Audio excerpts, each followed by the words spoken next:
On a hymn song of Philip, please. Ko himi ana e watu e kulupu koini, kawifi kulupu noa, kawifi kauraki ia, ia himi. Nau te watu ki he nau fast mass. Slate Band, Fauia William Rimmer.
Marie, kata-kata o paspasi atu,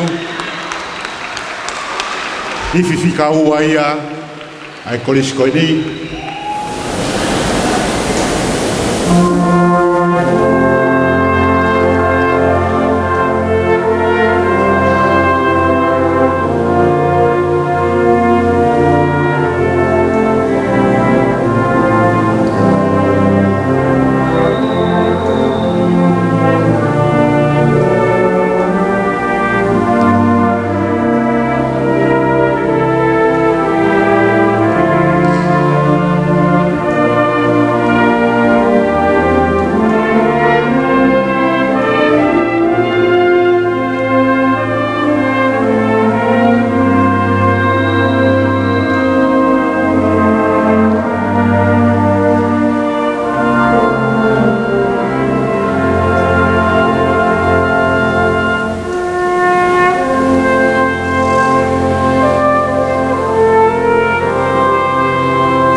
himi whakalau maari e ia.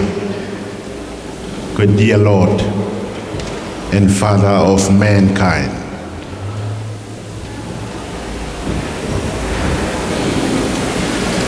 Now je ke now fast masi ko Star Lake.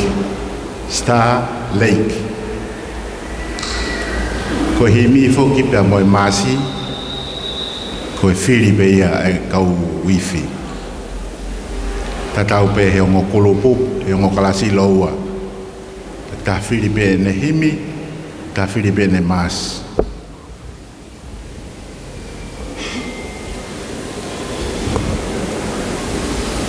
Ki talitali pe ki he whamau, he whailonga atu.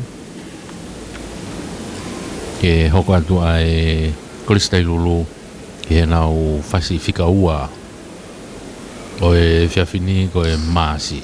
E ange pe kona, ko whawhailoa ki atu pe ai maasi mo himi, me ia Vilai, Ilolahia, i he whiawhini ia. Hei, maa poporere i pe matanga, i he polokalama e whiawhini pe aku toe mo e whiawhia pongpongi ka pau ku ke whakaukau pe ki ai ko e whainga maari le lei ke mai ke e whamiri. Koristai lulu.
Halo, kata-kata upas pasi atu. Ifi fikaua, ifi mari menaufas masi, besalik, pamalot faifi, ifi mari. When now hear me, brace my soul, brace my soul. Korisko tupo hua ni funga seisi faifi, sione nai tok. 42 and John Giles. Praise my soul.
Malo Mali ngayong whakalangi Praise my soul Kau fas masi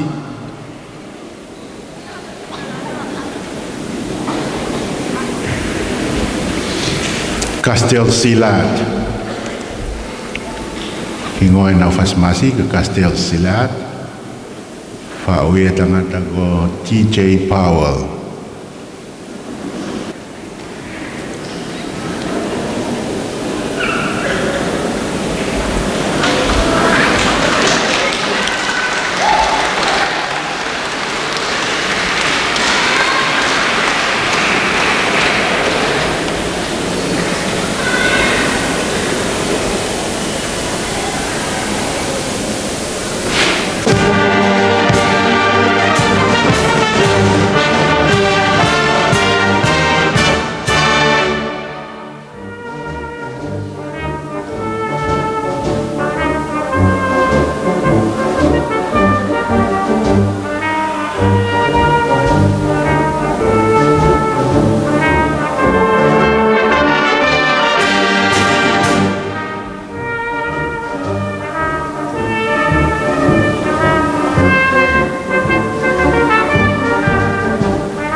Mari lai.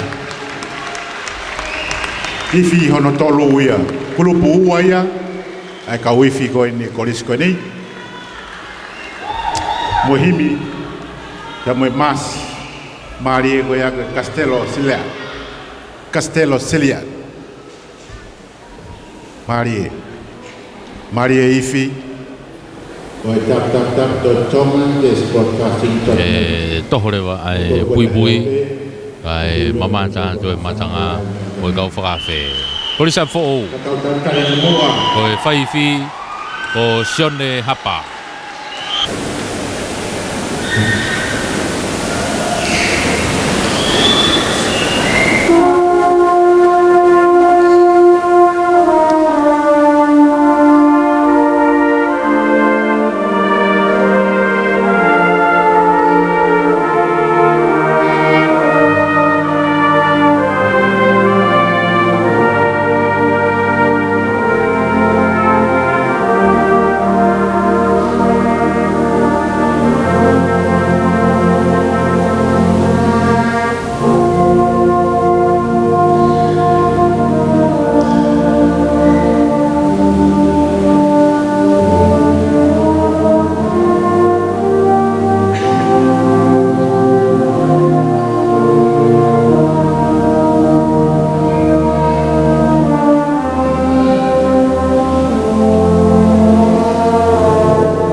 Malo, kata tu pas ia tu ka wifi koia, ka wifi fika fa ia. Ihe ngahi ka wifi koini, ihe himi, pia moe masi. Malo pito faifi, ifi marie, malo pia moe teunga whakaofofa.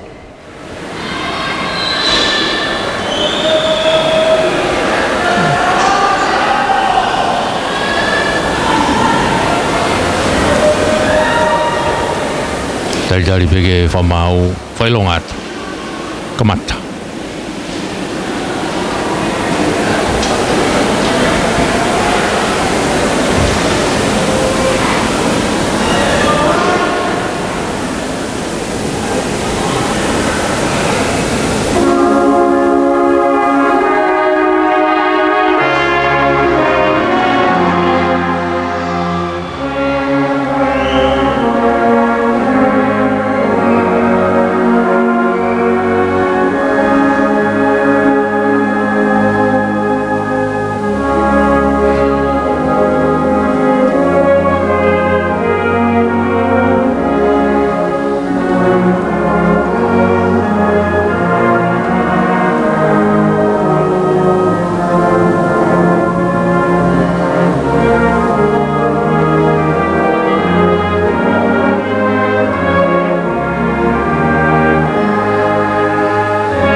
Malo.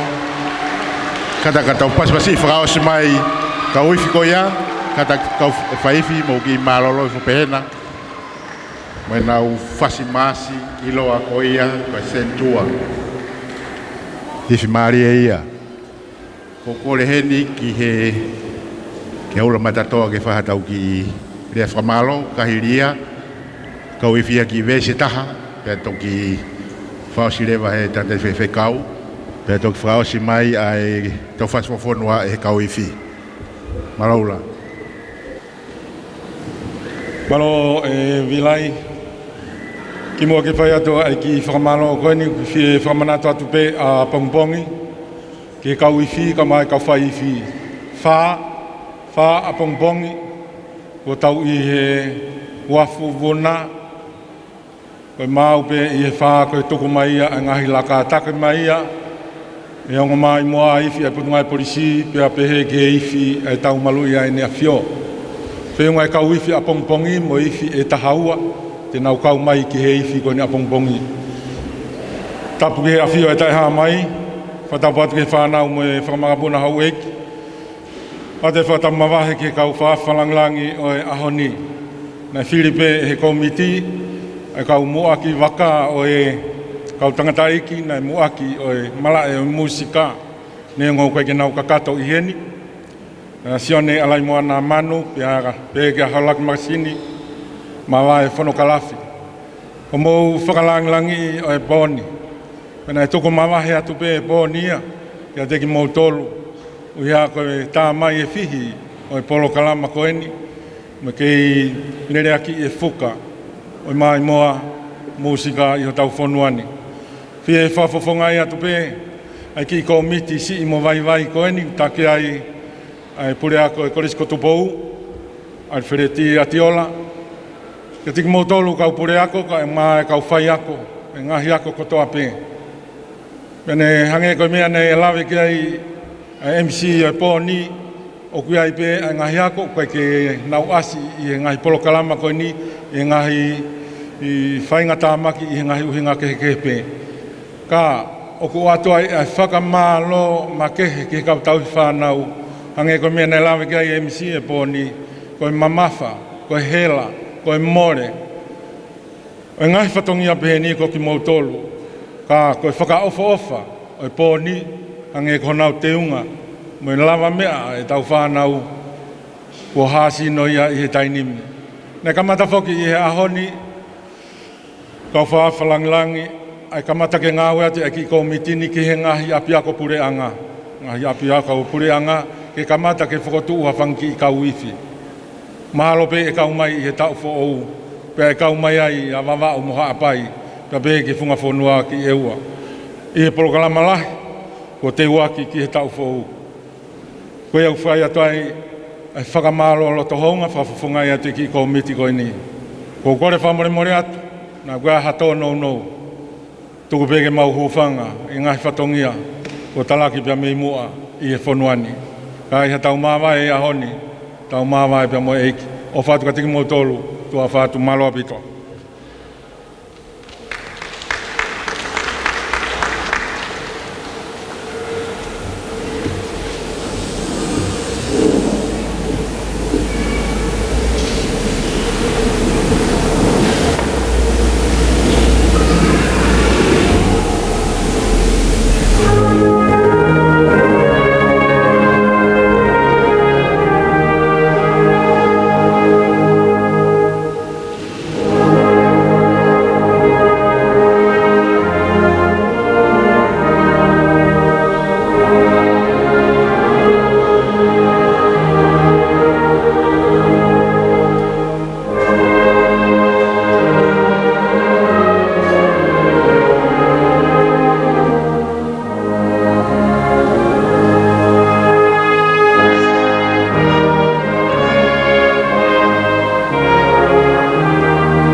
Lotu, tua mafi mau whaka whita e mau whakamalo o whakata ke maulawa mata e whakaofo o ea whiona e ngahi tareniti ku mau mata he whiawhini. Whafoke ate langlangi atu mo koloria. Langlangi ia e kau whakawha langlang, kau pureako, komiti, pepeheke si whanau mo mau tolu koto. Tuuai e mau amanaki i a bongbongina mono ngahi whatongia o mau. Kore koto e kalaisi ko alo ko mau whamui. E men ba keres tau e kosi su kalaisi o whai atu ako tamai whio mue lau maari e mao nioni. Whataha mo e ongo e meri no ku mau ongona he poni. Kia teki mau tolu koto pe ia o na hiri ka e whai pe o tae ngata. Amen.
Ko e lava kakatoia o e polokalama o e whiawhini mei he pōhono ua o e katoanga i whipalansa e ngahi kolisi o awhe tahawalu mei he hol whamanatu o Queen Salote miloto Nuku'alofa i he whiawhini na tau kau whakataha to e ngahi polokalama ko ia o e whiawhini kei whamalo ia pe whoki e banke ANZ pe whoki ki he kautaha e kawako tutuku e kolisi Tonga pe whoki ki he wharetohi o tumotuanga o wha i he tokoni ko ia ki hono whamafola o e polokalama ko ni. Toi e po e taha ko e whiawhia a pongpongi, ko e whiawhia ngahi hiwa whiawhia ngahi kolisi, kai ke i he polokalama ko i utau kau whataha i mokumotolu i he tau ni.